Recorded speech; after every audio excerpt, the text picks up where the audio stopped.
성경에는요, 아버지 심부름 갔다가 인생의 대전환을 맞이한 몇몇 사람이 있어요.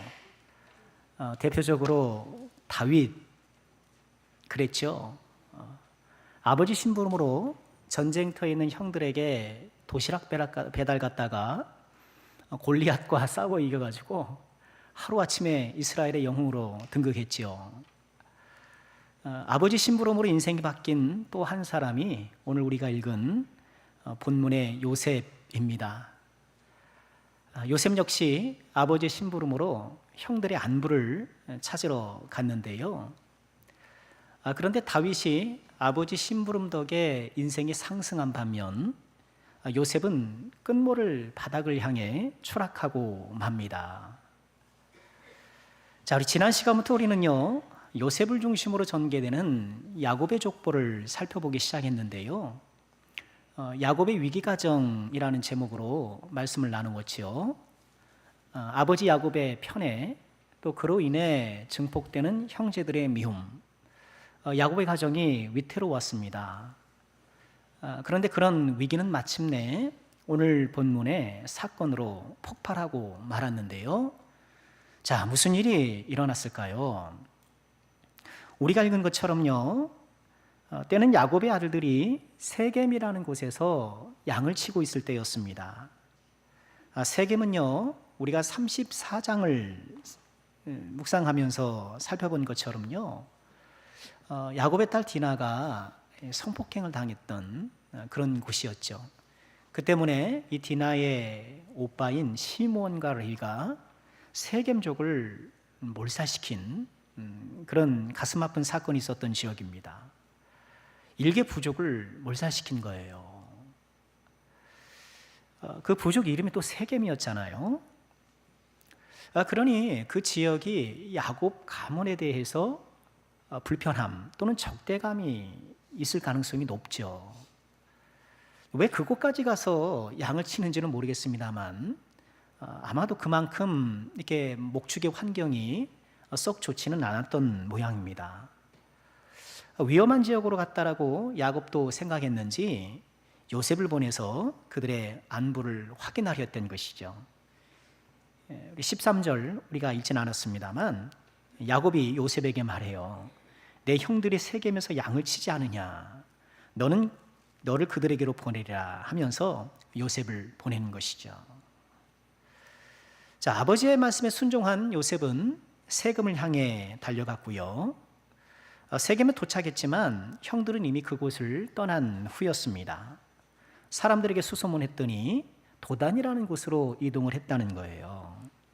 요셉은 세겜에서 도단으로 형들을 찾아갑니다. 도단에서 양을 치고 있던 형들은요, 멀리서 요셉이 나타나는 것을 보게 돼요. 아마 그의 화려한 옷 때문에 금방 알아봤을는지도 모르겠어요. 멀리서 다가오는 요셉을 보면서 형들이 모의하기 시작합니다. 요셉을 죽이자는 거예요.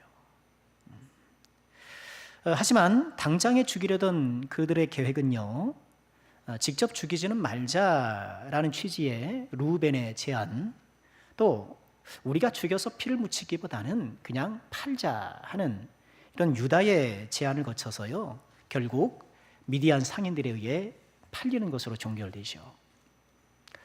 자, 오늘 말씀을 통해서 우리에게 주는 교훈은 무엇일까요? 세 가지로 묵상해 보고 싶은데요. 첫째는요, 꿈꾸는 자에게도 시련이 온다는 거예요. 꿈꾸는 자에게도 시련이 온다. 멀리서 다가오는 요셉을 보면서 형들은 이렇게 비아냥대죠. 꿈꾸는 자가 오는도다. 꿈꾸는 자가 오는도다. 여러분, 꿈꾸는 자라는 것, 여러분 요셉의 꿈을 비꼬는 그런 표현이잖아요. 히브리어를 보면 바알 할모트라는 그런 단어인데요. 이런 바알 많이 들어보지 않았습니까? 우리가 흔히 알고 있는 그 바알이에요. 문자적으로 해석하면 꿈의 주인 그런 뜻이거든요. 꿈의 주인이 온다. 요셉을 형들이 미워했는데 꿈 때문에 더 미워했던 것을 여기서 다시 한번 확인하게 되는 거예요. 흥미로운 것은요, 지금 형들이 요셉을 비난 또는 비꼬는 쪽으로 말한 이 꿈꾸는 자, 이 꿈의 주인이라는 이 말대로 나중에 요셉은 정말 꿈의 주인이 돼요. 훗날 감옥에서 환관장들의 꿈을 해석해 주고요. 또 바로의 꿈을 해석해 줘서 애굽의 총리가 되잖아요. 그야말로 꿈의 주인이 되는데요.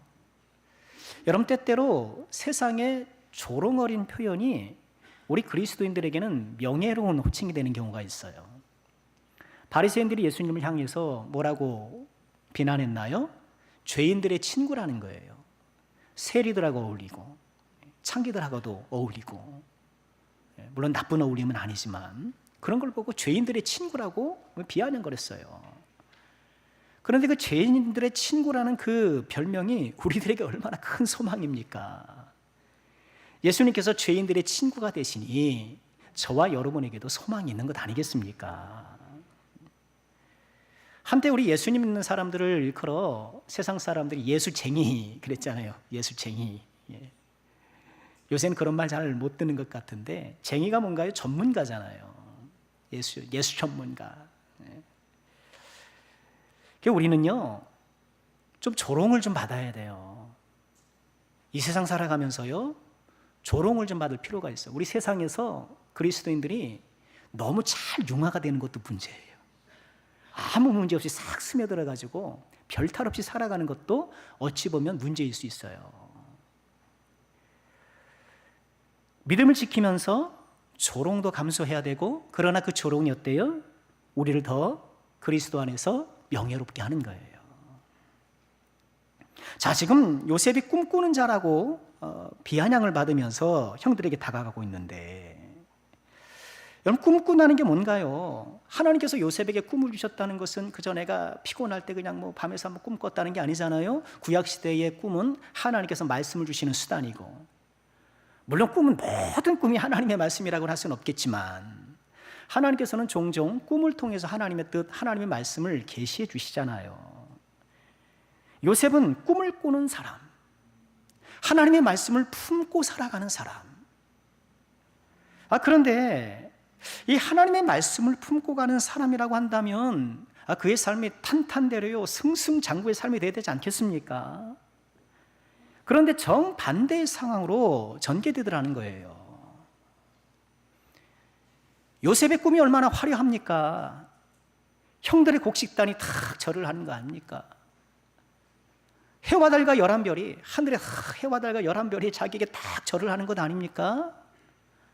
아니, 그런 꿈을 주셨으면 오늘 형들이 어때요? 형들이 요셉을 미워했던 마음이 있다가도 그 마음이 어떻게 좀 기적적으로 변화돼 가지고 요셉에게 호의적인 마음이 돼야 되지 않겠어요? 오늘 보니까 형들이 구덩이에 던지지 않습니까? 그런 꿈을 주셨다라면 떨어진 구덩이에서 어떻게 기적적으로 탁 살아 올라와 가지고 형들에게 딱 무릎을 꿇리고, 지금 형들이 이스마엘 상인들과 거래하면서 요셉을 팔아넘기는데 이스마엘 사람들이 요셉을 딱 보고, 야, 비보만 보고, 야, 이 사람 우리가 함부로 거래할 사람이 못 돼요 라고 하면서, 또는 그렇게 팔려가다가도 기적적으로 그 삶에서 돌아와서 형들 앞에 짠! 하고 나타나가지고 형들의 무릎을 꿇려야 되는 것 아니겠습니까? 그런데 전혀 그렇지 않은 거예요. 내가 믿음으로 산다고 해서, 내가 말씀을 품고 살아간다고 해서 일순간의 나의 모든 삶이 나에게 호의적으로 바뀌지 않을 수 있다는 것을 우리가 인정할 수밖에 없어요. 믿음으로 삶에도 불구하고 이 세상의 고난과 시련에 속수무책으로 당할 수 있어요. 요셉 보세요. 속수무책 아닙니까? 무슨 힘이 있습니까? 애원해도 소용없고 붙들어도 바짓가랑이 잡고 늘어져도 소용없다는 것 아닙니까? 꿈은 그렇게 화려한데 하나님 말씀 보면 얼마나 화려합니까? 우리 가슴을 뛰게 하지 않습니까? 병자가 일어나고요, 뭐 문제가 해결되고, 이런 성경의 기적적인 역사들을 보러 보면, 이야, 참 하나님 대단하구나 라고 하면서도 막상 내 삶을 돌아보면 여전히 해결되지 않는 고난과 시련이 발목을 잡아가지고 인생이 전진하지 못하고 다 발목 잡혀가지고 정체되고 있거나 오히려 점점 퇴보하는 느낌이 들 수 있어요. 여러분 어떠신가요? 지금 여러분의 인생이 내 인생은 지금 점점 확장되고 있어. 내 인생은 지금 상승하고 있어. 여러분 이렇게 느끼는 사람이 썩 많지 않아요. 해를 지나면 거듭할수록 내가 건강이 옛날 같지 않고 인간관계의 폭도 좁아지고요. 내 수입도 줄어들고 싶고요. 내 인생이 점점 쪼그라들고 내 인생이 점점 축소되고 뒤로 쇠퇴한다는, 퇴보한다는 그런 느낌 갖기 훨씬 더 쉬워요. 그럴 때 우리가 기억해야 될 것이 바로 오늘의 말씀이 아니겠는가. 꿈꾸는 자에게도 시련이 올 수 있다는 것. 여러분 이것이 우리 마음속에 있으면 이런 시련이 다가올 때 우리가 조금 더 의연할 수 있지 않을까요? 조금 더 마음의 여유를 갖을 수 있지 않을까요? 그리고 꿈을 꾸기 때문에 시련이 더 극심해질 수도 있어요. 꿈을 꾸기 때문에. 요셉이 꿈을 꾸고 그 꿈을 혼자만 간직하고요, 공개하지 않았으면 지금 이런 일을 당하기까지는 안 됐을 거예요. 그죠? 형들한테 미움을 계속 받을는지 모르겠지만. 그런데 하나님께서, 물론 요셉이 아직 17세의 나이기 때문에 인격이 미성숙해서 꿈을 자랑하려더니 한 것은 좀 속된 말로 좀 마음이 안 들고 그럴 수는 있겠으나, 여하간 하나님께서 이 미숙한 요셉의 입술을 통해서 하나님의 계획을 공개하신 거예요. 온 가족에게 드러내신 거예요. 꿈이 드러났기 때문에, 그가 품었던 말씀이 공개되었기 때문에 시련이 찾아오는 거예요. 내가 말씀을 감추고 살면 시련을 안 당할 수 있어요. 내가 예수 믿는 것을 꼭꼭 숨기고요, 말씀을 드러내지 않고 내 안에서 역사하시는 그 말씀의 능력을 내가 애써 부정하고 애써 가둬놓고 그냥 그렇게 살아가면요, 아무 문제가 없을 수도 있어요. 그러나 꿈을 꾸는 자로 살아가고 내 인격과 삶 속에 하나님의 말씀을 드러내면서 살고자 할 때는 시련이 올 수도 있는 거예요. 여러분 오늘 말씀에 좀 도전받으시길 바라요. 오늘날 그리스도인들 가운데에 자기 그리스도인이라는 신분을 감추고 살아가는 사람이 적지 않아요. 우리 젊은이들 예수 믿는다라고 얘기를 안 합니다. 가면요, 야 너 아직도 교회 다니냐? 핀잔 들어요. 아이고 정신 차려라, 너 뭐 아직도 교회 다니냐? 아이고 그러기 쉬워요. 젊은이들만 그러나요, 여러분? 혹시 나는 그렇지 않습니까? 괜히 내가 예수 믿는 거 공개했다가 왠지 불편할까 봐, 할 말도 못할까 봐 은근히 감추고, 한참 지났는데 좀 말하다 보니까 교회 다니는 거예요. 너도 교회 다녔어? 그래서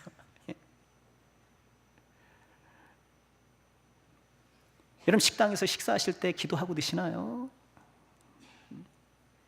기도하고 드셔요? 우리 예수님의 말씀을 기억해야 돼요. 마태복음 10장 32절에 이렇게 말씀을 하셨어요. 누구든지 사람 앞에서 나를 시인하면 나도 하늘에 계신 내 아버지 앞에서 그를 시인할 것이다. 누구든지 사람 앞에서 나를 부인하면 나도 하늘에 계신 내 아버지 앞에서 그를 부인하리라.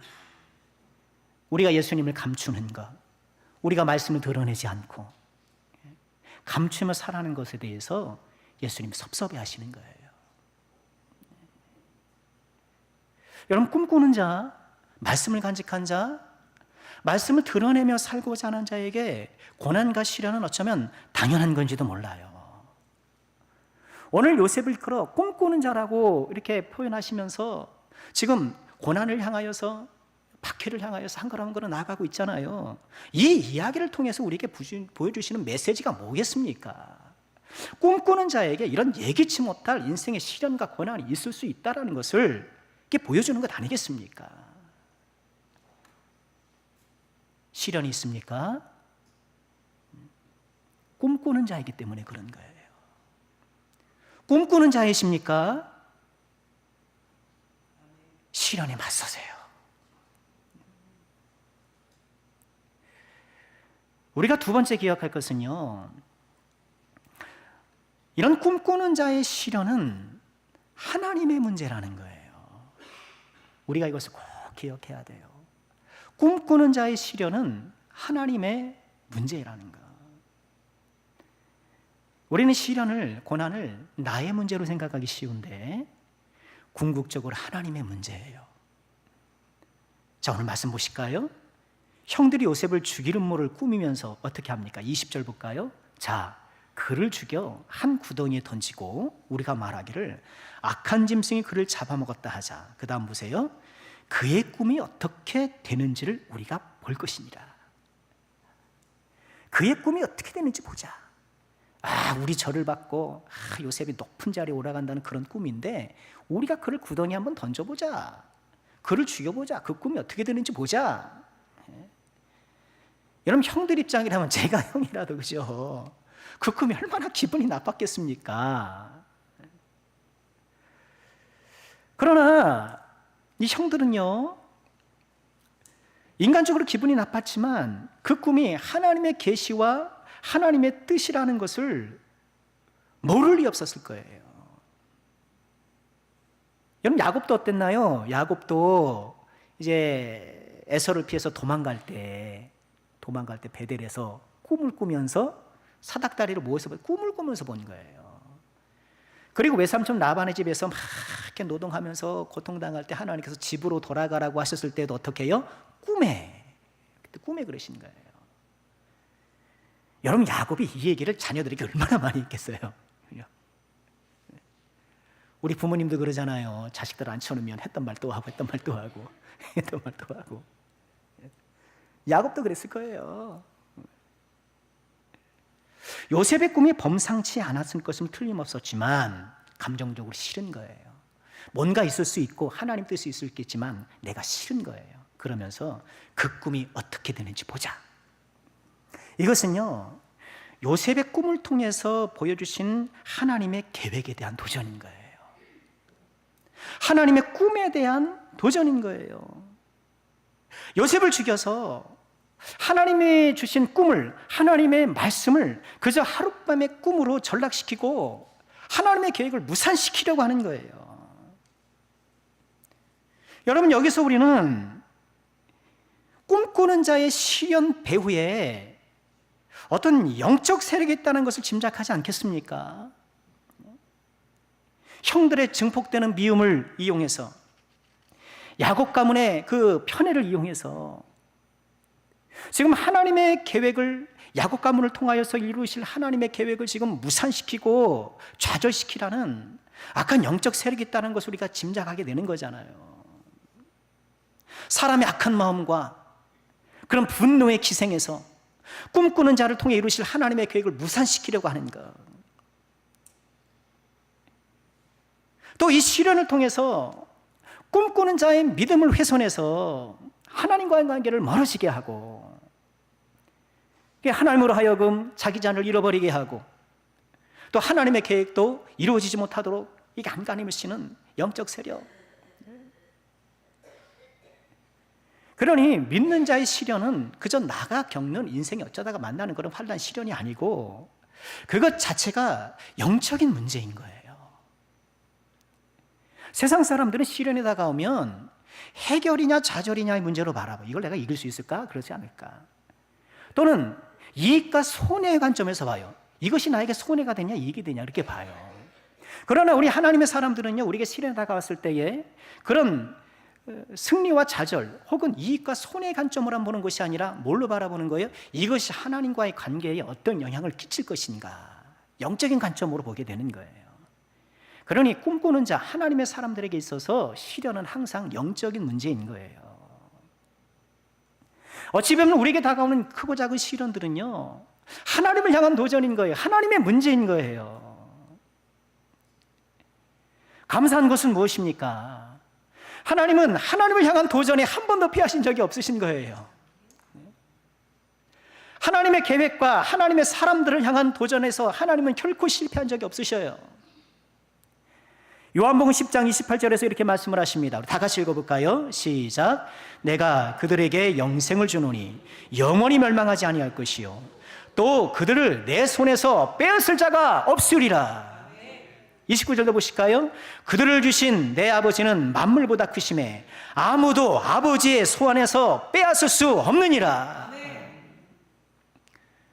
어떻게든지 지금 요셉을 그죠? 하나님의 계획에서 다 이탈하게 해서 형들의 미움과 형들의 분노를 이용해서 그를 죽이려고, 그를 떼어내려고 안간힘을 쓰지만 하나님께서 요셉을 다 붙잡아 굴고 계신다는 거예요.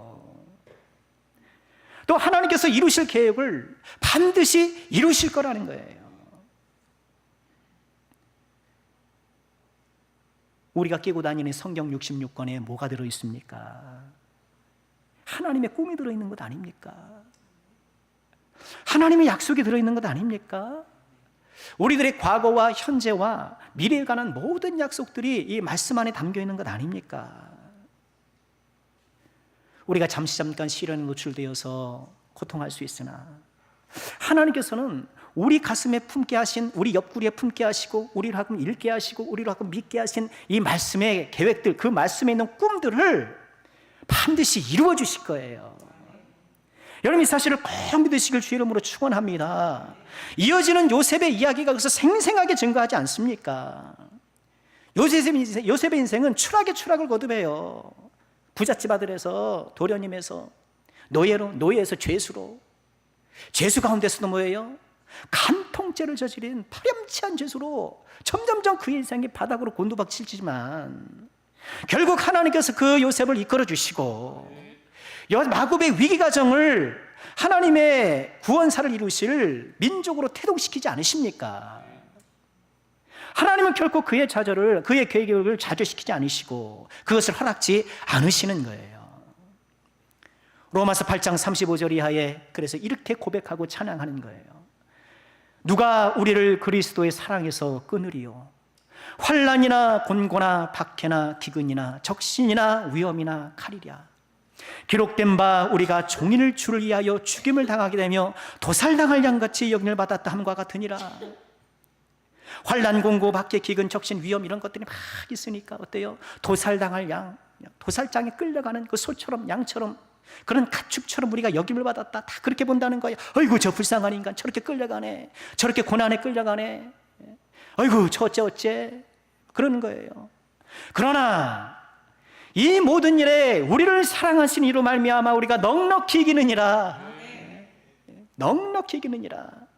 내가 확신하노니 사망이나 생명이나 천사들이나 권세자들이나 현재일이나 장래일이나 능력이나 높음이나 기쁨이나 다른 어떤 피조물이라도 우리를 우리 주 그리스도 예수 안에 있는 하나님의 사랑에서 끊을 수 없느니라. 제가 하나님을 언제가 사랑했습니다 그 얘기가 아니에요. 이 말씀은, 그죠? 이런 어려움이 있더라도 저는 하나님을 사랑하는 마음을 포기하지 않겠습니다. 나의 의지를 말하는 것이 아니라 우리를 향한 하나님의 의지를 말하는 거예요. 하나님의 사랑을 결코 끊을 수 없다라고 말씀하고 있는 거예요. 하나님께서는 꿈꾸는 자가 당하는 시련을 방관하지 않으셔요. 하나님께 대한 도전으로 간주하시고요, 그리고 하나님의 방식대로 역사하시는 거예요. 부모는요, 자녀의 문제를 다 자기 문제로 안고 가는 사람이 부모예요. 그렇죠? 우리 같은 죄인도 내 자녀의 문제를 자기 문제로 여기고 어떻게든지 해결해 주려고, 어떻게든지 내가 좀 도와주려고 애를 쓰는데 하물며 하나님 아버지시겠느냐. 꿈꾸는 자의 시련은 궁극적으로 하나님의 문제예요. 그러니 어떻게 해야 될까요? 하나님께 맡기셔요. 베드로전서 5장 7절에 말씀하셨어요. 너희 염려를 다 주께 맡기라. 이는 그가 너희를 돌보심이라. 너희 염려를 다 맡겨라. 다 맡겨라. 그가 돌보심이라. 꿈을 꾸는데, 하나님의 말씀을 나름 간직하고 살아가는데 나의 현실은 말씀과 너무 동떨어져 보이십니까? 낙심하지 마세요. 우리 하나님은 신실하십니다. 자기 자녀를 결코 포기하지 않으세요. 그러나 우리가 꼭 기억해야 될 것이 있습니다. 꿈꾸는 자를 하나님께서 붙들어 주신다는 거예요. 꿈꾸는 자를 하나님께서 붙들어 주십니다. 오늘 말씀에서 우리가 갖고 있는 고민 가운데 하나가 뭔가요?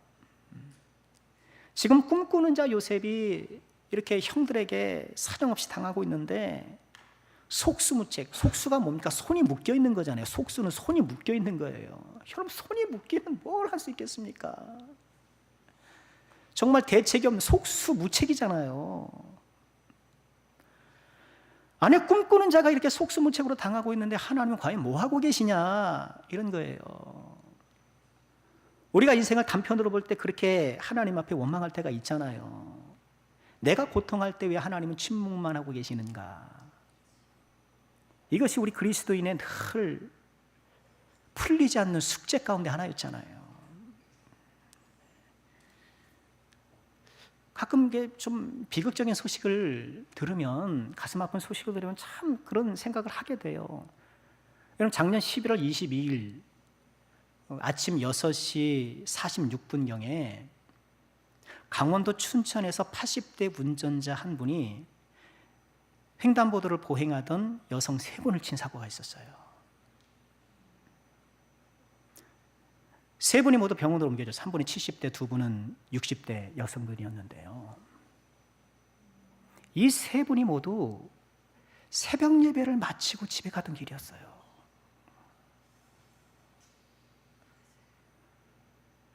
보행자 신호를 지켜서 파란불을 건너고 있었던 중이셨거든요.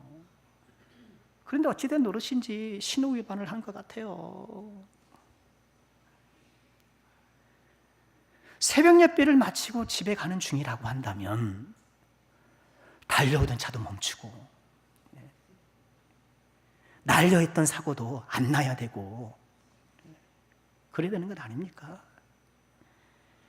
신실한 새벽 성도들이 참변을 당하는 동안 하나님은 어디 계시는가? 여러분, 성도들이 얼마나 마음이 아팠겠고, 또 저는 목사라 그런지 그 담임 목사님은 또 얼마나 좀 마음이 아프셨을까? 그 성도들을 어떻게 마음을 추스리고 이 말씀으로 보듬어서 또 위로하고 소망을 주게 할까? 참 좀 목사 같은 입장에서 참 힘드셨겠다라는 생각이 드는 거예요.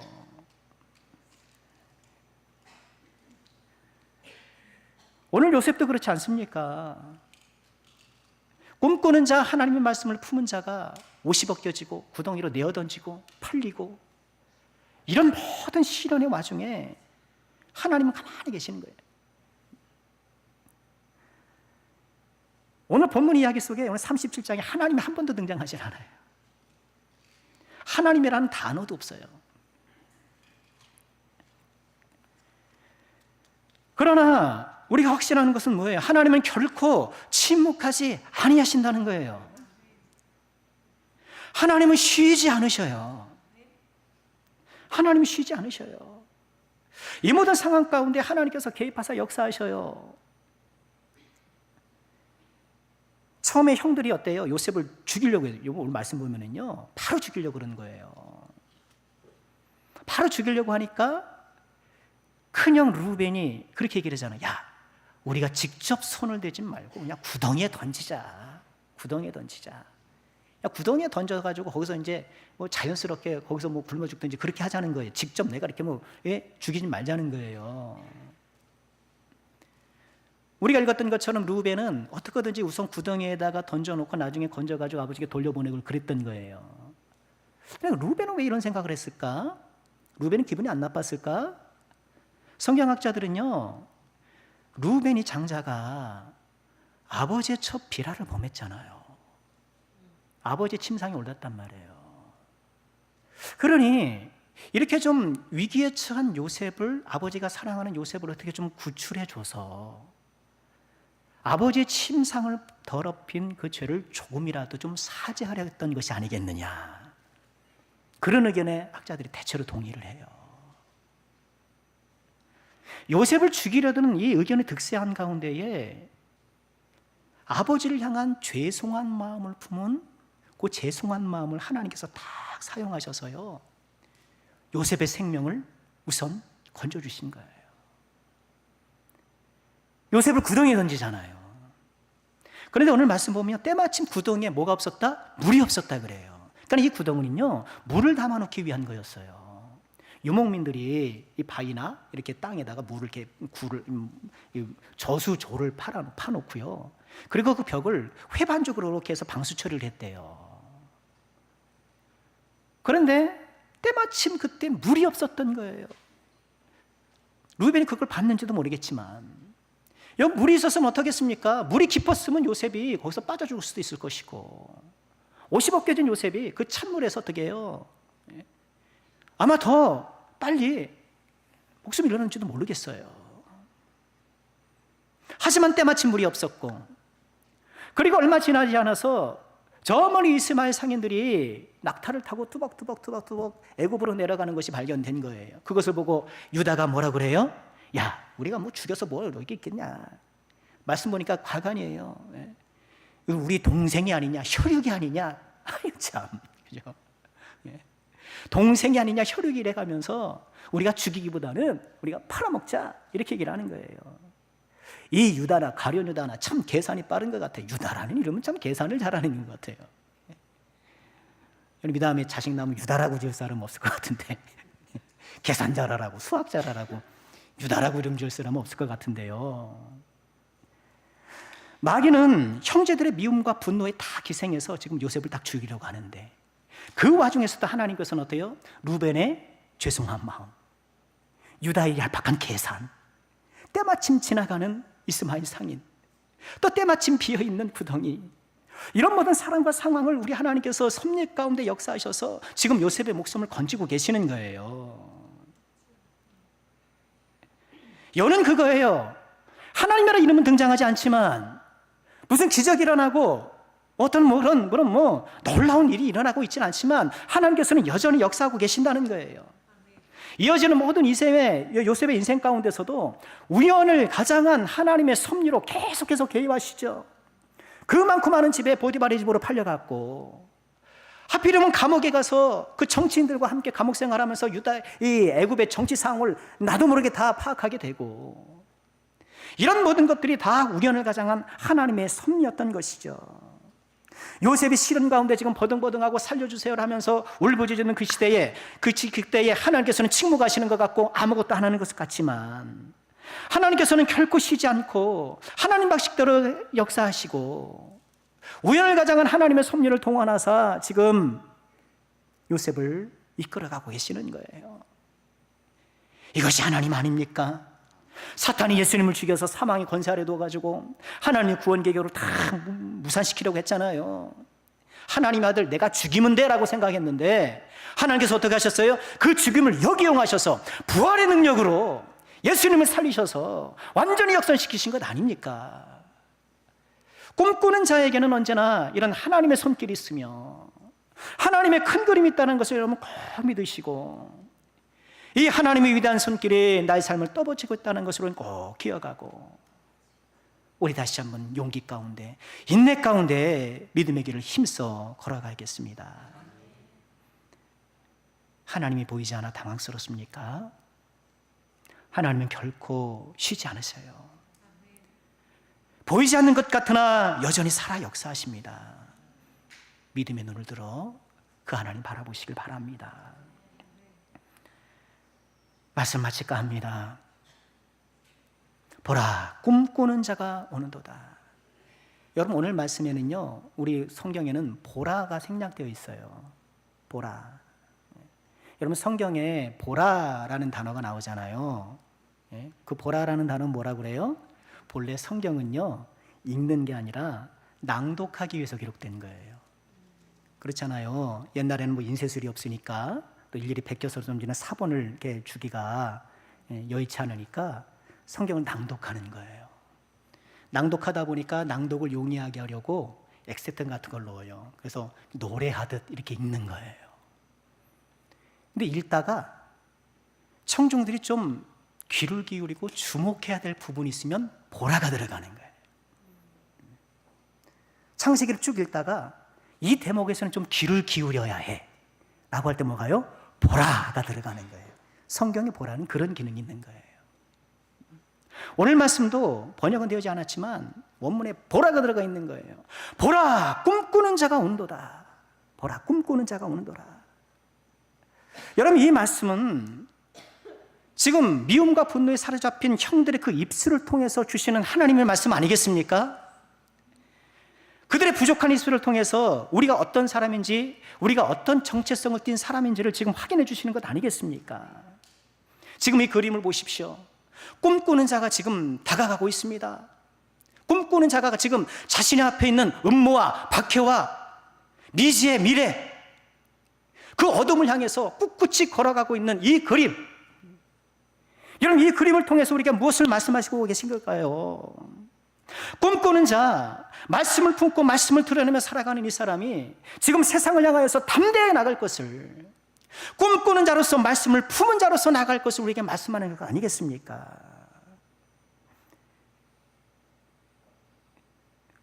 오늘도 묵묵히 꿈꾸는 자로 음모와 박해 앞에 나가는 이 요셉을 보면서 악한 세상에서 우리가 어떤 사람으로 살아가야 하는지를 교훈받게 되는 것이죠. 우리는 계속해서 꿈꾸는 자로, 말씀을 품은 자로, 말씀을 드러내는 자로 살아가야겠습니다.